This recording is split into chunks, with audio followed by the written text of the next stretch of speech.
Hello viewer, आज हम पढ़ेंगे जो बेसिकली पाकिस्तान और यूएसए के ताल्लुक़ को किस तरह से स्ट्रॉन्ग किया जाए और उसकी क्या ज़रूरत है। बेसिकली ये हमारे जो राइटर हैं इरशाद हुसैन साहब, जो कि अपनी बुक गवर्निंग द अनगवर्नेबल में लिखते हैं।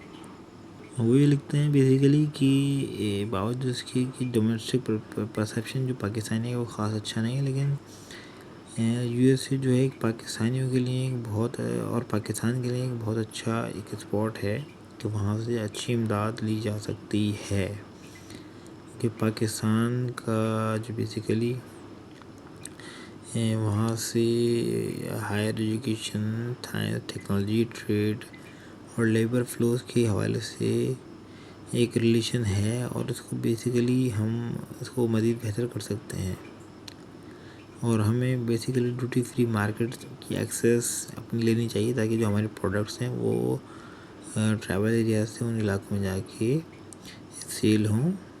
और जो हमारी पॉपुलेशन है 3 मिलियन की, वो जो कि बेसिकली इसके अलावा जो बेस्ट वेज हैं जिसके ज़रिए पाकिस्तान और यूएसए का रिलेशन इकोनॉमिकली स्ट्रॉन्ग हो सकता है, उसके हवाले से मल्टीपल उन्होंने वो सजेशन दिए हैं राइटर ने, इरशाद हुसैन साहब ने। जिनमें से जो फर्स्ट है वो ये कहते हैं कि यूएस शुड फाइनेंस ओनली, मतलब अमेरिका को चाहिए कि वो सिर्फ फाइनेंस करे, इमदाद दे इंफ्रास्ट्रक्चर, एजुकेशन, हेल्थ प्रोजेक्ट को जो कि गवर्नमेंट के डेवलपमेंटल प्रोग्राम के अंदर शामिल हो, और वो प्रोग्राम के अंदर शामिल हो ताकि वो जो दूसरे इंटरनेशनल इदारे हैं, वर्ल्ड बैंक और एशियन डेवलपमेंट, उनके साथ मिलके को फाइनेंसिंग करे, जिसके अंदर प्रॉपर एक्सपर्टीज़ और एक्सपीरियंस लोग शामिल हों। ये एक बेहतरीन तरीक़ेकार है और मोस्ट इफ़ेक्टिव यूज़ है यूएस टैक्स पेयर्स मनी को सही तरह से इस्तेमाल करने का। सेकंड, वो कहता है कि जो चैम्बर ऑफ कॉमर्स है यूएसए की, वो बेसिकली ईज़ ऑफ एक्सेस कहता है वो पाकिस्तानी अमेरिकन मार्केट का। बेसिकली वो कहते हैं कि जो पाकिस्तानी टेक्सटाइल है उसको बआसानी अमेरिकन मार्केट तक लेके आया जाए। सो जो अमेरिकन टैरिफ हैं पाकिस्तानी एक्सपोर्ट के ऊपर, वो एवरेज के हिसाब से 10% है और 4 गुना जो के हैं वो बेसिकली जो about 4 time the average US tariff on import from other countries. Basically वो 4 गुना ज़्यादा हैं बनिस्बत दूसरे कंट्रीज से। सो बेसिकली वो कहते हैं कि एक रिडक्शन होनी चाहिए टैरिफ के ऊपर, जो कि पाकिस्तानी एक्सपोर्टर के फेवर में होनी चाहिए और एक लिविंग प्लेइंग फील्ड के तौर पर उन्हें दी जानी चाहिए। और कहने लगा एक कंट्री जो कि यकीन रखता है मार्केट प्लेस कंपटीशन के अंदर को ज़रूरी ये दिया जाए ताकि एक कंसेशन के तौर पे नहीं बल्कि एक करेक्शन के तौर पे।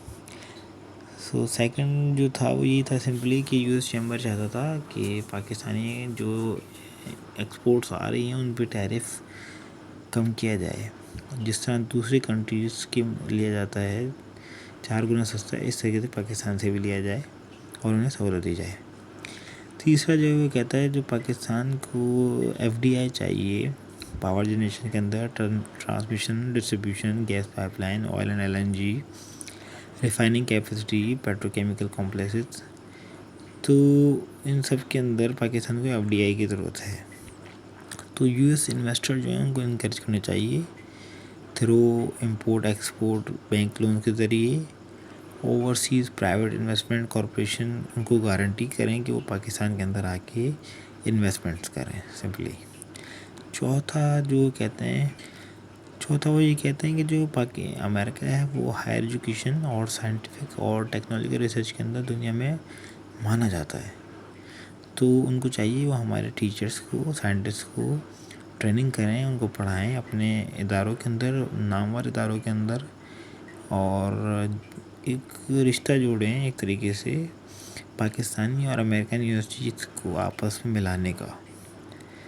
और इसके ज़रिए वो हमारी जो रिसर्च ऑर्गेनाइजेशन है agriculture, water resource, human energy और लो कॉस्ट बिल्डिंग मटेरियल की, बेसिकली वो उसकी कैपेसिटी को मज़ीद स्ट्रॉन्ग करेंगे सिंपली।